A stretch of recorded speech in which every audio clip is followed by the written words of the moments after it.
buenas a Ana Lucía Estela Estudio. Una vez más, me presento para los que no me conocen, me llamo Luchi y hoy vamos a estar ignorando una nueva sección, una nueva playlist en el canal que se llama Sin Lugar a Dudas, con el sin tachado. Bueno, hoy vamos a ver la unidad número 1 de Introducción al Derecho, que va a consistir en la ley jurídica. El concepto, la clasificación general, tenemos las leyes naturales, sociológicas, las leyes normativas, ley en sentido formal y en sentido material. Bueno, en esta sección más o menos se va a buscar charlarlo, como cuando estás hablando con tu amigo o tu amiga, o facu amigo o facu amiga, cuando ya lo has leído. En esta sección no se pretende de leer la teoría, más bien voy a ir a tratar de como de charlarlo, explicarlo con mis palabras, para como más o menos ir haciendo una simulación, como cuando uno está en la mesa de examen, pero sin esa presión. Entonces, hoy vemos la unidad número 1 en sentido formal y material. Es necesario lo más aconsejable es que tengan el programa al lado. El proceso formativo de la ley y sus etapas: iniciativa, discusión, sanción, promulgación, publicación y comienzo de obligatoriedad. También vamos a estar añadiendo nuevos datos, es decir, por ejemplo, artículos, ejemplos y datos de la actualidad. Esas noticias que, bueno, hoy por hoy estamos finalizando el mes de febrero del 2024, más agregando nueva info que antes, por ejemplo, no estaban. Por ejemplo, los ministerios, los nuevos integrantes en la política, algunos cambios. Qué mejor ejemplo que traer los datos de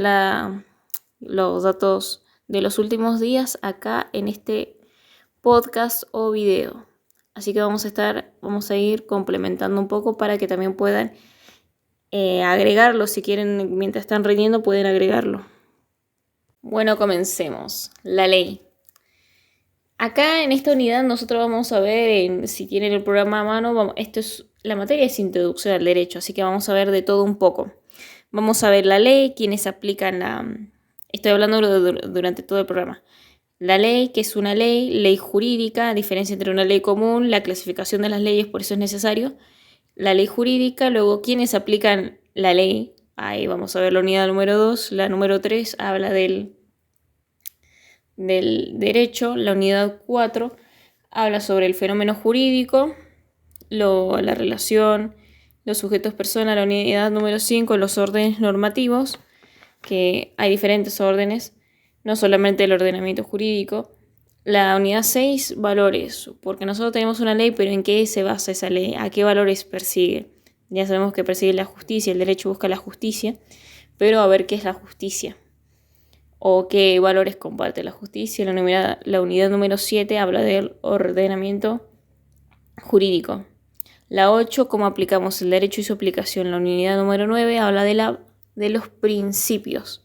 La unidad 10 habla sobre los derechos fundamentales, derechos humanos, diferenciaciones. La unidad número 11 habla de la justicia.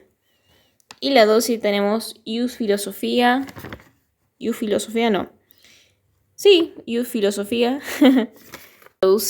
Introduce risita incómoda.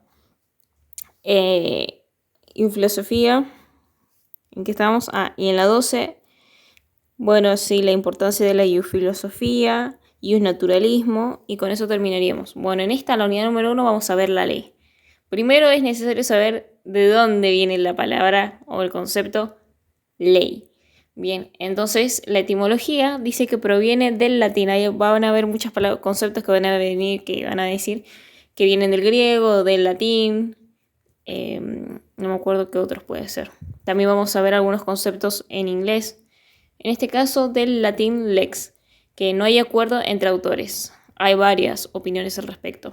Algunos dicen que significa legere, que es aquello que se lee. Por ejemplo, en la antigua Roma era grabada en tablas de mármol, era como nuestro boletín oficial y se lo dejaba al público para que lo leyera. De hecho, fue en algunas clases, estos datos que voy tirando son los que se habló en clase. Que antes los romanos, cuando estudiaban, estudiaban el derecho en sí, aprendían a leer con los fragmentos de las 12 tablas. No daban tanto cuento para niños, sino que leían la ley. Entonces era una manera de insertarlos ya y ya tener conocimiento sobre la ley. Entonces, algunos dicen que es aquello que se lee en la antigua Roma, que era grabada en tablas de mármol, bronce, etc. Otros que dicen que viene de ligar, que es aquello que liga entre un vínculo entre dos o más personas. Acuérdense de que el derecho regula las relaciones en interferencia intersubjetivas entre sujetos. Ahora, ¿qué es una ley? Esto, ley, no ley jurídica, ley, solamente ley. Bien, la ley es la expresión de las relaciones existentes entre hechos o grupos de hechos. Acuérdense que cuando decimos expresión o pensamiento manifestado, pensamiento exteriorizado, es cuando llevamos a cabo la acción. Sí, por otro lado, dijéramos que solamente es el pensamiento, bueno, eso es algo interior. El derecho solamente se encarga de regular acciones que, bueno, obviamente fueron exteriorizadas y que siempre llega tarde, por así decirlo, porque la acción ya sucedió y es decir, vamos a buscar la sanción o vamos a ver las consecuencias. Esta se clasifica en 3 tipos. Tenemos las leyes naturales, las leyes sociológicas y leyes de conducta o normas de conducta. Bueno, en esta clasificación nos va a servir para diferenciar de que, bueno, está la ley jurídica, pero también hay otros tipos de leyes. Acá vamos a ver, por ejemplo, las leyes naturales rige el principio de causa-efecto. Es decir, corresponden al mundo del ser. Siempre que se produce una determinada causa indefectible y fatalmente se produce una consecuencia o un efecto. Es decir, pasa algo, vas a ver una consecuencia. Generalmente esto puede ser, no necesariamente tiene que ser obrado por el ser humano. Entonces, expresan una certeza absoluta, opera el principio de causa-efecto o causalidad. Y como ejemplo podemos tomar las leyes de Newton. Leyes sociológicas está el principio de probabilidad. Son las expresiones de las relaciones existentes entre fenómenos o hechos sociales. Hay bajas, medias o altas posibilidades que se produzcan determinadas consecuencias. Y traigo como ejemplo algo que sucedió o que la escribió La Nación el 3 de abril de 2023. La agresión a Sergio Berni, el momento en que los colectiveros lo apedrearon y golpearon. Los choferes se manifiestan tras el crimen de un colega, hartos de la inseguridad que acecha el conurbano bonaerense especialmente. Bueno, esto sucedió el año pasado, pero puede servir como ejemplo. El ministro Sergio Berni se dirigía a hablar con los colectiveros que enardecidos se manifestaban tras la muerte de un compañero a manos de delincuentes en La Matanza, cuando de repente una piedra voló hacia su rostro y tras ellas varios golpes de puño comenzaron a dar contra el cuerpo del funcionario. Acá vemos de que los colectiveros, si bien agredieron, no fue de causa cero, sino que ya había un factor que era la inseguridad que sentían los colectiveros, es decir, los trabajadores. Entonces, eso desencadenó la violencia. De la inseguridad que sentían los colectiveros desencadenó a la violencia contra el ministro. Berni bonaerense recibía además una infinidad de insultos en medio, o sea, agresión verbal, violencia verbal, en medio de un clima de tensión creciente y sin custodia policial suficiente. No fue suficiente la policía que había. El ministro solo intentaba retroceder ante la escasa presencia policial que lo cuidaba, pero los manifestantes lo acorralaron contra el paredón de un puente de la avenida General Paz. A cada paso que el funcionario de Axel Kicillof daba hacia atrás volaban botellas, piedras y hasta resto de comida. Una vez contra la pared, la agresión solo era contenida por un par de efectivos de la policía de la ciudad que se veían desbordados, los medios de prensa y algunos choferes que intentaban mediar para que la agresión se detuviera. Un ciudadano te está salvando, pero me mentiste. Ya tuvimos una reunión cuando mataron a otro compañero y me mentiste. Le reclamaba uno de los trabajadores más calmos en medio de tanta tensión. Fueron largos minutos donde Berni estuvo expuesto al ataque de los trabajadores. Con sus manos limpiaba los rastros de sangre que le quedaban en la cara. Si estoy acá es porque me interesa, repetía el ministro mientras del puente de la avenida caían cosas contra el cuerpo del funcionario. Cálmalos un poquito, le pedía uno de los colectiveros. Bueno, ahí podemos ver fotos. Dice, pese a que Bernie intentaba mostrarse con calma y decía que quería hablar, recibía todo tipo de insultos de parte de los colectiveros que le gritaban en la cara que es un mentiroso y le arrojaban con lo que tenían a mano. No soy un mentiroso, les respondía el ministro a tiempo de que intentaba rastrear uno de los calzados que perdió en medio de la gresca. Cuando por fin uniformados de la policía de la ciudad lograron rodear a Bernie y parecía que la situación podía contenerse, de todas maneras continuaba la agresión contra el ministro de Seguridad bonaerense. Finalmente los efectivos lograron poner a resguardo al funcionario y se lo llevaron en un auto con tal rapidez que apenas alcanzaron a cerrar la puerta. Nadie nos cuida de nosotros, otra muerte y no le interesa a nadie. Quiero justicia por mi compañero, nadie nos cuida. Lloraba angustiado un trabajador luego de que Bernie ya no estuviera en el lugar, lo que motivó la furia desatada de los choferes. Esta madrugada, Daniel, un chofer de colectiveros de la línea 620, fue asesinado durante un tiroteo entre ladrones y un policía arriba del coche que conducía por el municipio de La Matanza. La víctima tenía 65 años y estaba a punto de jubilarse. A raíz de este hecho, cerca de las 7:30, la Unión de Tranviarios Automotor UTA informó que se decretó un paro desde en toda la zona oeste del Gran Buenos Aires. En abril de 2018, en un hecho similar, murió Leandro Alcaraz, otro conductor de la misma línea. En su caso fue asesinado de un balazo en el tórax y otro en el cráneo. Ese crimen movilizó entonces un gran paro de transporte en reclamo de mayor seguridad. Entonces vemos que había una insatisfacción y todo lo que puede desatar en la violencia. Por eso dice que expresiones de las relaciones existentes entre fenómenos o hechos sociales. A medida donde haya más inseguridad, la gente, la sociedad va a reaccionar de una forma que nos va a ser la más favorable. Entonces, de esto se encarga la sociología, de estudiar el comportamiento de la sociedad. En leyes de conducta o normas de conducta, ahí está el principio de imputación, que regulan la conducta humana en tanto deber ser y prevén su incumplimiento, o sea, en caso de incumplimiento, en caso de que no se cumpla, en caso de que hagan un acto ilícito, hay una sanción, que la sanción puede ser la pérdida de un bien o la privación de la libertad. Busca dirigir la conducta del hombre, la cual puede optar entre dos opciones. Por ejemplo, matar o no matar, robar o no robar. Un clásico ejemplo es el que matare a otro tendrá una pena de 8 a 25 años de prisión. Ahora vamos con la ley jurídica.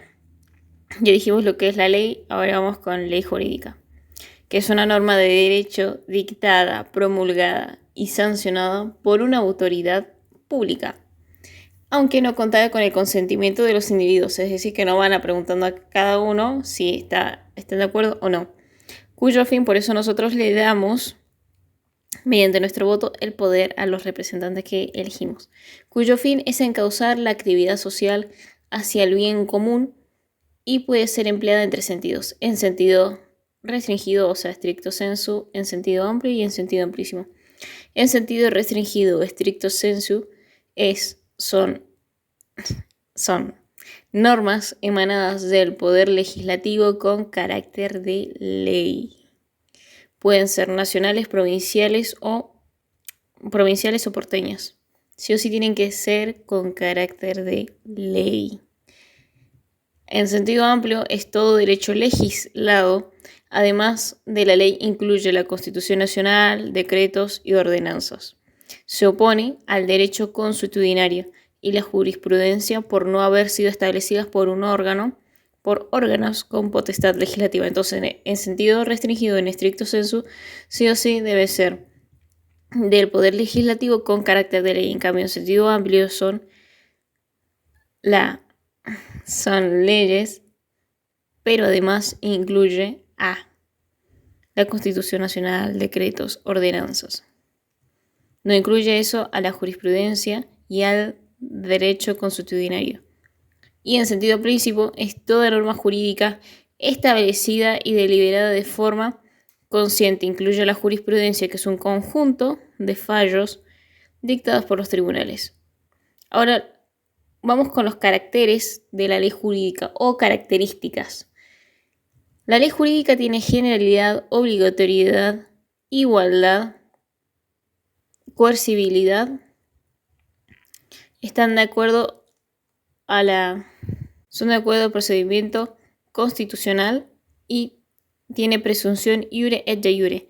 Vamos con la primera característica o carácter de la ley jurídica, que es generalidad, es decir, es para todos los habitantes del territorio argentino. Obligatoriedad, son obligatorias para todos. Todas las normas tienen carácter obligatorio. Igualdad, en el artículo 16 de la Constitución Nacional dice que todos los habitantes son igual ante la ley. Coercibilidad tiene 3 componentes, por ejemplo, coerción, sanción y coacción. La coerción es aquel elemento psicológico, que es la posibilidad de aplicar la norma por la fuerza. La sanción es la privación de un bien o pérdida de libertad. La coacción es la fuerza, es un acto del uso de la fuerza pública por parte del Estado, que sería el monopolio de la fuerza. La vigencia, desde cuándo hasta cuándo se rigen las leyes, y el proceso constitucional, es decir, que tiene un proceso formativo de las leyes que están expresados en el artículo 75, 77 al inciso 84 de la Constitución Nacional. La presunción iure et de iure de su conocimiento es que la ley se presume conocida y para todos en el ordenamiento jurídico. Esos serían los caracteres o características de la ley jurídica. Entonces, en los sentidos que la ley puede ser empleada, puede ser en sentido formal y en sentido material. Ahora, en sentido formal nos referimos a que son decisiones del poder legislativo elaboradas según el procedimiento establecido, que ya lo vamos a estar viendo, de las leyes. No tiene contenido jurídico los modos en los que se manifiesta la ley, su procedimiento. Ahora, cuando nos referimos a material, es el sentido. Hacer referencia al contenido de la norma que posee contenido jurídico. Regula las relaciones en interferencia heterosubjetiva, es decir, bilaterales, exteriorizadas, la sustancia, el contenido de la ley. Por ejemplo, la ley de salud pública, la seguridad, la educación. Bueno, ¿a qué quiero llegar con esto? A que la ley son 2 caras de la misma moneda. La forma se refiere al procedimiento que ha surgido el dictado de una norma y materia al contenido de la misma. Entonces tiene que ser formal material. Ahora, una ley tiene partes constitutivas, es decir, ya vimos las características de una ley jurídica, ya vimos lo que es una ley jurídica, ya vemos de dónde viene el concepto de ley. Ahora vamos a ver las partes que la constituyen, que es la condición, la disposición y la sanción. La condición es la hipótesis o el supuesto jurídico. Por ejemplo, un contrato de locación. La disposición u orden es la obligación que uno adquiere. Y la sanción es la pérdida de un bien. Por ejemplo, la disposición podemos decir que es la obligación de pagar el alquiler. Esa es la orden, el deber que yo tengo. Ahora, mi sanción, si yo no cumplo con eso, puede ser de que me cobren intereses, que me saquen del lugar. Entonces sería la sanción. Ahora vamos a ver el proceso formativo de las leyes, es decir, cómo se forma una ley. Tenemos iniciativa, discusión, sanción, promulgación, publicación y comienzo de obligatoriedad. Comencemos con la primera, que sería la iniciativa. La iniciativa es el acto de preparar o proponer un proyecto de ley al Poder Legislativo por quien está facultado para hacerlo. Acá es proyecto de ley, no ley, proyecto de ley al Poder Legislativo por quien está facultado para hacerlo, es decir, quien tiene las facultades, que cumple ciertos requisitos para hacerlo. Es la ley de convocatoria a consulta popular. Nosotros podemos presentarlos a tener la iniciativa por parlamento, parlamentaria, que se divide en 2, diputados y senadores. Y la ejecutiva. Bien, la de diputados exclusivamente se encarga del reclutamiento de tropas, iniciativa popular, contribuciones y a convocar a consulta popular y vinculante. Eso es lo que sí o sí puede entrar por las 2 cámaras, pero lo que le corresponde a la de diputados es a eso, exclusivamente a eso. La de senadores es los convenios de coparticipación federal, crecimiento armónico de la nación y poblamiento de su territorio. Ahora, la ejecutiva es presentada por el presidente. Es decir, ahora Javier Gerardo Milei, y refrendado por el jefe de gabinete, que es Nicolás Posse, y ministro de ramo pertinente, es decir, por ejemplo, Sandra Petovelo, Toto Caputo, etc. Ahora pregunta, este es un dato random. ¿Qué es un jefe de gabinete? Habíamos dicho que el jefe de gabinete es Nicolás Posse, pero ahora, ¿a qué se dedicaría o qué responsabilidades cumple el jefe de gabinete? Es el funcionario de la Constitución Nacional y surge como consecuencia de la reforma constitucional de 1994. Este dato, 1994, este número lo vamos a ver muchas veces, así que atentis. Al incorporar una figura del sistema parlamentario que concentre funciones administrativas y sea nexo entre el Poder Ejecutivo y el Poder Legislativo y así tener el Poder Presidencial. Los artículos referidos al jefe de gabinete podemos verlo en la segunda parte de las autoridades de la Nación en el capítulo 4, del jefe de gabinete y demás ministros del Poder Ejecutivo. Comencemos. El artículo 100 dice: el jefe de gabinete de ministros y los demás ministros secretarios, cuyo número y competencia será establecida por una ley especial, tendrán a su cargo el despacho de los negocios de la nación y refrendarán y legalizarán los actos del presidente por medio de su firma, sin cuyo requisito carecen de eficacia. Al jefe de gabinete de ministros con responsabilidad política ante el Congreso de la Nación le corresponde: 1. Ejercer administración general del país. 2. Expedir los actos y reglamentos que sean necesarios para ejercer las facultades que le atribuye este artículo y aquellas que le delegue el presidente de la Nación, con el refrendo del ministro secretario del ramo al cual el acto o reglamento se refiera. 3. Efectuar los nombramientos de los empleados de la administración, excepto los que correspondan al presidente. 4. Ejercer las funciones y atribuciones que le delegue el presidente de la Nación y en acuerdo de gabinete resolver sobre las materias que le indique el Poder Ejecutivo o por su propia decisión en aquellas que por su importancia estime necesario, en el ámbito de su competencia. 5. Coordinar, preparar y convocar las reuniones de gabinete de ministros, presidiéndolas en caso de ausencia del presidente. 6. Enviar al Congreso de los proyectos de ley de ministros y de presupuesto nacional, previo tratamiento de acuerdo de gabinete y aprobación del Poder Ejecutivo. 7. Hacer recaudar las rentas de la nación y ejecutar las leyes del presupuesto nacional. 8. Refrendar los decretos o reglamentarios de las leyes y los decretos que dispongan la prórroga de las sesiones ordinarias del Congreso o la convocatoria de sesiones extraordinarias y los mensajes del presidente que promuevan la iniciativa legislativa. 9. Concurrir a las sesiones del Congreso y participar en sus debates, pero no votar. 10. Una vez que se inicien las sesiones ordinarias del Congreso, presentar junto a los restantes ministros una memoria detallada del Estado de la Nación en lo relativo a los negocios de los respectivos departamentos. 11. Producir los informes y explicaciones verbales o escritos que cualquiera de las cámaras solicite al Poder Ejecutivo. 12. Refrendar los decretos que ejercen facultades delegadas por el Congreso, los que estarán sujetos al control de la Comisión Bicameral Permanente.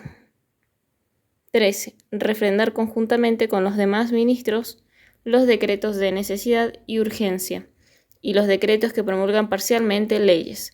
Someterá personalmente dentro de los 10 días de su sanción estos decretos a consideración de la Comisión Bicameral Permanente.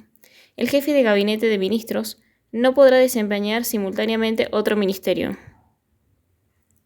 Artículo 101. El jefe de gabinete de ministros debe concurrir al Congreso al menos una vez al mes, alternativamente a cada una de sus cámaras, para informes de la marcha de gobierno, sin perjuicio de lo dispuesto en el artículo 71.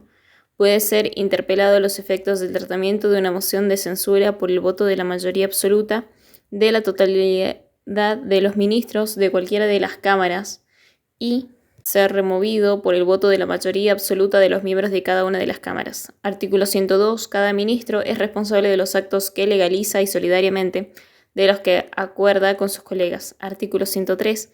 Los ministros no pueden por sí solos, en ningún caso, tomar resoluciones a excepción de lo concerniente al régimen económico y administrativo. de sus respectivos departamentos. Artículo 104. Luego en el Congreso habrá sesiones. Deberán los ministros del despacho presentarle una memoria detallada del estado de la nación en lo relativo a los negocios de sus respectivos departamentos. Artículo 105. No pueden ser senadores ni diputados sin hacer dimisión de sus empleos de ministros. Artículo 106. Pueden los ministros concurrir a las sesiones del Congreso y tomar parte en sus debates, pero no votar. Artículo 107. Gozarán por sus servicios de un sueldo establecido por la ley que no podrá ser aumentado. Acá estábamos hablando de los ministros, la responsabilidad de los ministros. Ahora, voy a nombrar algunos ministerios que están, porque hay algunos, por ejemplo, el Ministerio de la Mujer, que ya no existe. En los ministerios tenemos Ministerio de Economía, Luis Caputo; Ministerio de Infraestructura, Guillermo Ferraro; Ministerio de Defensa, Luis Petri; Ministerio de Salud, Mario Russo; Ministerio de Relaciones Exteriores, Comercio Internacional y Culto, Diana Mondino; Ministerio de Seguridad, Patricia Bullrich; Ministerio de Capital Humano, Sandra Petovelo; Ministerio del Interior, Guillermo Francos; Ministerio de Justicia, Mariano Cunio Liberona. En lo judicial tenemos prohibido en nuestro régimen jurídico, no existe en nuestro país, para evitar la participación en asuntos políticos. Lo popular es presentado por los particulares o grupos sociales, consta de la recolección de firmas. Debe ingresar por la Cámara de Diputados. Excepciones son las reformas constitucionales, tratados internacionales, materia penal, tributos, presupuestos, porque se vería afectado el contenido orgánico. 2. Discusión. Acto de deliberar por parte de ambas cámaras sobre proyectos presentados. Esta puede ser tratado sobre tablas, es decir, de manera inmediata o por comisiones. Por ejemplo, tratado sobre tablas es el decreto de necesidad de urgencia, DNU. Por comisiones, donde se trata en general convocando a especialista o en particular artículo por artículo. 3. Sanción. Acto por el cual el Poder Legislativo, es decir, ambas cámaras, aprueban el proyecto de ley. Esta misma se concreta con la firma de los presidentes de ambas cámaras. Tenemos la Cámara de Origen, la Cámara Revisora y el resultado. Vamos con el primer ejemplo. Si la Cámara de Origen tiene un rechazo total, la Cámara Revisora no puede tratar en sesiones de ese año. Entonces, el resultado va a ser que no puede tratarse en sesiones de ese año. Si la Cámara de Origen aprueba, la Cámara Revisora aprueba sin modificaciones, el resultado es que queda sancionado y pasa al proyecto ejecutivo. Si la Cámara de Origen aprueba y la Cámara Revisora hace un rechazo total, el resultado es que no puede tratarse en sesiones de ese año. Si la Cámara de Origen la Cámara de Origen aprueba y la Cámara Revisora modifica, el resultado va a ser que vuelva a la Cámara de Origen. Ahora, volviendo a la Cámara de Origen, sí, aprueba las modificaciones con las 2/3 partes, aprueba las modificaciones con la Cámara Revisora, queda sancionado y pasa al Poder Ejecutivo. Ahora, sí, no alcanza igual mayoría que la revisora, las 2/3 partes de los miembros presentes, va a quedar sancionado, el proyecto queda sancionado con las modificaciones de la Cámara Revisora y pasa al Poder Ejecutivo. Y si la Cámara de Origen alcanza la mayoría o las 2/3 partes de la Cámara Revisora, queda sancionado sin las modificaciones y pasa al Poder Ejecutivo. Ahora vamos con el cuarto, promulgación. Es el acto por el cual el Poder Ejecutivo aprueba por decreto el proyecto de ley sancionado por el Poder Legislativo y dispone de su publicación. Tenemos dos tipos de promulgación. Tenemos la promulgación expresa y la promulgación tácita. La promulgación expresa es inmediatamente y la promulgación tácita es transcurrido los 10 días. Cuando hay promulgación parcial debe estar refrendado por el jefe de gabinete de ministros, es decir, Nicolás Posse, y además por todos los ministros según el artículo 100 del inciso 13. El artículo 100, inciso 13 dice lo siguiente: refrendar conjuntamente con los demás ministros los decretos de necesidad y urgencia, es decir, DNU, que promulgan parcialmente leyes. Someterá personalmente dentro de los 10 días de su sanción estos decretos a consideración de la Comisión Bicameral Permanente. El jefe de gabinete de ministros no podrá desempeñar simultáneamente otro ministerio. Bueno, y luego viene el proceso del Congreso al Poder Ejecutivo y el resultado. Cuando el Congreso aprueba, el Poder Ejecutivo puede promulgar tácitamente, es decir, deja transcurrir 10 días y el resultado es que queda promulgado. Cuando el Congreso aprueba y el Poder Ejecutivo promulga expresamente, realiza un decreto reglamentario reglamentando la aplicación de la ley. Debe estar firmado por el ministro o los ministros de ramo pertinente y ahí queda promulgado. Cuando el Congreso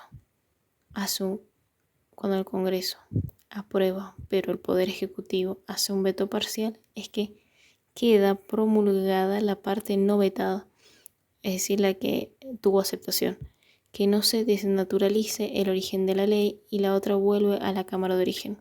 Y ocurre lo mismo que con el veto total. Cuando el Congreso aprueba, pero el Poder Ejecutivo hace un veto total, el resultado es que vuelve a la Cámara de origen. Cuando vuelve a la Cámara de origen, si la Cámara de origen aprueba el veto o no alcanza las 2/3 partes de los miembros presentes, el resultado es que no puede tratarse en sesiones de ese año. Cuando la Cámara de origen insiste con el proyecto con las 2/3 partes de los miembros presentes, el Poder Ejecutivo aprueba el veto o no alcanza las 2/3 partes de los miembros presentes, el resultado es que lo vetado no puede repetirse en sesiones de ese año. Otra opción es cuando el proyecto es ley y pasa al Poder Ejecutivo para su promulgación. Este no puede tratarse en sesiones de ese año. Y el resultado es que el proyecto es ley y pasa al Poder Ejecutivo para su promulgación. Este no puede oponerse. Publicación, que sigue el número 5. Acto por el cual se pone en conocimiento a los habitantes de la nueva ley en nuestro país se efectúa a través del boletín oficial.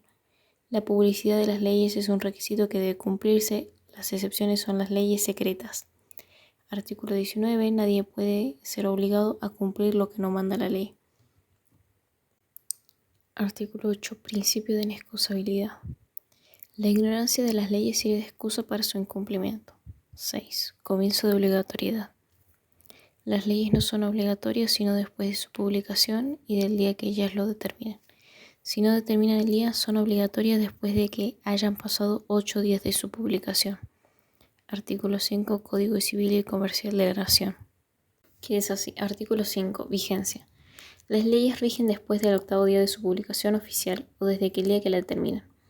La obligatoriedad puede ser uniforme o simultánea o progresiva. La uniforme o simultánea es que en el mismo día rige en todo el país, por ejemplo, acá en Argentina.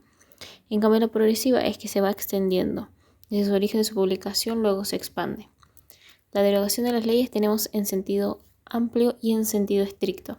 En sentido amplio es dejar sin efecto una ley, pero en sentido estricto es dejar parcialmente sin efecto una ley. Tenemos la derogación expresa, que es derogar la anterior, la derogación tácita, que es una incompatibilidad con la ley anterior, la derogación, dejar parcialmente sin efecto una ley, abrogación, dejar totalmente sin efecto la totalidad de la ley, subrogación, sustitución de un texto de ley legal íntegro por otro, la modificación o reforma, que es dejar sin efecto una parte de la ley y reemplazarla por otro texto. Y ahí, con eso terminaríamos los diferentes tipos de derogaciones. Tenemos en sentido amplio y en sentido estricto. En sentido estricto es dejar parcialmente sin efecto una ley. Tenemos la derogación expresa, la abrogación, derogación tácita, abrogación, subrogación, modificación o reforma. Ahora venimos con los decretos. ¿Qué son los decretos? Los decretos son normas jurídicas. Recordemos que estamos hablando de jurídico. Normas jurídicas emanadas del Poder Ejecutivo con carácter de ley. Es decir, contrario a la costumbre jurídica porque está escrito. Y también contrario a lo consuetudinario porque no se va pasando de boca en boca. Unilateral es emanado por una sola autoridad competente, es decir, el presidente, que debe ajustarse a la Constitución Nacional. Tenemos distintos tipos de decretos. Tenemos el simple decreto o decreto ejecutivo, que son reglamentos por la doctrina, regulan las diferentes relaciones jurídicas. Decretos reglamentarios. El Poder Ejecutivo reglamenta las leyes del Poder Legislativo para su exacto cumplimiento. Por ejemplo, el voto femenino. Ley del Poder Legislativo, cómo debe hacerse decreto por poder ejecutivo. Complementan la ley y la hacen operativa de fácil aplicación. Esos son los decretos reglamentarios. Entonces vamos, simple decreto, decreto ejecutivo, decreto reglamentario y ahora viene decreto autónomo o independientes. Estos son dictados por el jefe de gabinete, que sería Nicolás Posse, para la administración normativa interna pública del país. Por ejemplo, el reglamento de empleados. Luego tenemos los decretos delegados, que es la facultad que el poder legislativo le atribuye al poder ejecutivo para la administración pública, ya que éste puede resolver más rápido. Por ejemplo, está prohibido en el artículo 76 de la Constitución Nacional, salvo administración o emergencia pública con plazo. El artículo 76 nos dice: se prohíbe la delegación legislativa en el Poder Ejecutivo, salvo en materias determinadas de administración o de emergencia pública, con plazo fijado para su ejercicio y dentro de las bases de la delegación que el Congreso establezca. La caducidad resultante del transcurso del plazo previsto en el párrafo anterior no importará revisión de las relaciones jurídicas dictadas en consecuencia de la delegación legislativa. Luego tenemos los decretos de necesidad y urgencia. Ante problemas graves o si no está sesionando el Poder Legislativo, está de vacaciones, en casos de no poder esperar los tiempos que demandaría la respuesta del Poder Legislativo, están los decretos de necesidad y urgencia. Los decretos ley son que en el gobierno de facto se dan en el Congreso de facto cuando el Congreso se disuelve. Ahora vamos con las resoluciones. Son normas dictadas por los ministros dentro de los límites establecidos por el artículo 103 de la Constitución Nacional. El artículo 103 de la Constitución Nacional nos dice lo siguiente: los ministros no pueden por sí solos en ningún caso tomar resoluciones, a excepción de lo concerniente al régimen económico y administrativo de sus respectivos departamentos. Las ordenanzas son las normas jurídicas dictadas por los consejos deliberantes, cuerpo deliberativo de cada municipio. El término ordenanza proviene de orden. Mandato legal, porque hace referencia al mandato que ha sido emitido por quien posee la potestad para exigir su cumplimiento. Cuerpo deliberativo nacional es el Congreso Nacional, la Cámara de Diputados y Cámara de Senadores. Cuerpo deliberativo provincial, la legislatura provincial, la porteña, Cámara de Diputados y Cámara de Senadores. Cuerpo deliberativo municipal es el Consejo Deliberante, un solo cuerpo integrado por los diferentes partidos que lograron de representación política. La legislación admite dos formas: incorporación y codificación. La incorporación es que se dictan leyes y se registran, existen de forma aislada unas de otras. En cambio, por otro lado, la codificación es un sistema por el cual se dicta en un solo acto un conjunto de normas relativas a una materia determinada, en forma de que constituyan un todo orgánico y sistemático, es decir, es un cuerpo orgánico y ordenado de normas, que refieren a una institución o una rama determinada del derecho. Por ejemplo, en materia tenemos civil, comercial, penal, laboral. En cambio, en instituciones tenemos el Código de Familia, el Código de la Niñez, el Código de Faltas, etc. Costumbre jurídica. El concepto es un conjunto de normas jurídicas implícitas que consiste en la repetición más o menos constante, por eso es una costumbre, es un hábito, menos constante de actos uniformes con conciencia de obligatoriedad. Ahora, nosotros tenemos un elemento material y un elemento espiritual. Para un elemento material es la repetición permanente de actos uniformes, o sea, material lo llevo a cabo. En cambio, el elemento espiritual es más el mental, la conciencia de obligatoriedad.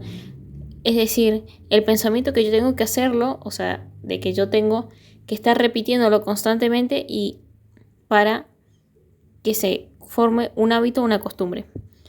Pero acá nosotros tenemos tres tipos.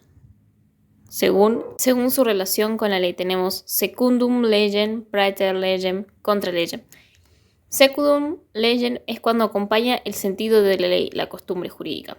Praeter legem sirven para cubrir vacíos legislativos. Por ejemplo, el padre que le da bebidas alcohólicas a sus hijos, o contra legem, contrarios a la ley. Dice, por ejemplo, estacionar en el lugar que está prohibido. Ahora tenemos la costumbre jurídica según su relación con el territorio. Tenemos generales o locales que, por ejemplo, pueden ser los días patrios, por ejemplo, tradiciones del pueblo originarios. También según las personas que las cumplen, pueden ser comunes o particulares, por ejemplo, según esté escrita o no por ejemplo, la recopilación de costumbres conservadas por la tradición oral. El derecho consuetudinario es un producto inmediato, intuitivo, espontáneamente de la sociedad. Su proceso formativo es lento porque va de boca en boca. No se puede establecer un momento exacto, o sea, no hay un día exacto, no se estipula una fecha. No tiene actor conocido, o sea, autor conocido, porque se va trasladando de boca en boca, como las fábulas. Y no posee exactitud, sino que por el contrario es incierta e imprecisa. Tenemos el artículo 29 que dice que el Congreso no puede conceder al Ejecutivo Nacional ni las legislaturas provinciales a los gobernadores de provincia facultades extraordinarias ni la suma del poder público, ni otorgarles sumisiones o supremacías por las que la vida, honor o fortunas de los argentinos quedan a merced de los gobiernos o persona alguna. Los actos de esta naturaleza llevan consigo una nulidad insanable y sujetarán a los que formulen, consientan o firmen a la responsabilidad y pena de los infames traidores de la patria. Bueno, y acá tenemos unos artículos importantes que voy a decir a continuación, de que tienen una fuerte relación con la unidad número 1, que es el artículo 16 de la Constitución Nacional, que nos dice que todos los habitantes son iguales ante la ley. Del artículo 77 al 84 dicta el proceso formativo de las leyes. Luego, que el artículo 1 del Código Civil y Comercial de la Nación dice que los usos y costumbres, que acabamos de ver recién, son vinculantes siempre que no sean contrarios al derecho. El artículo 8 del Código Civil y Comercial nos dice que hay un principio de inexcusabilidad, que nos dice la ignorancia de las leyes no sirve de excusa para su incumplimiento, si la excepción no está autorizada por el ordenamiento jurídico. El artículo 19 de la Constitución Nacional nos dice que nadie puede ser obligado a hacer lo que la ley no manda. El principio de reserva o de legalidad. El artículo 5 del Código Civil y Comercial nos decía que las leyes son obligatorias el día que lo terminen o después que pasen 8 días de su publicación. Artículo 29 de la Constitución Nacional dice que no puede el Congreso al Poder Ejecutivo Nacional ni las legislaturas provinciales a gobernadores de provincia conceder facultades extraordinarias. Y con esto estaríamos terminando la unidad número 1 de Introducción al Derecho en Sin lugar a dudas. Ante cualquier duda lo puedes dejar en los comentarios y nos estamos escuchando en el próximo video o episodio. Chao.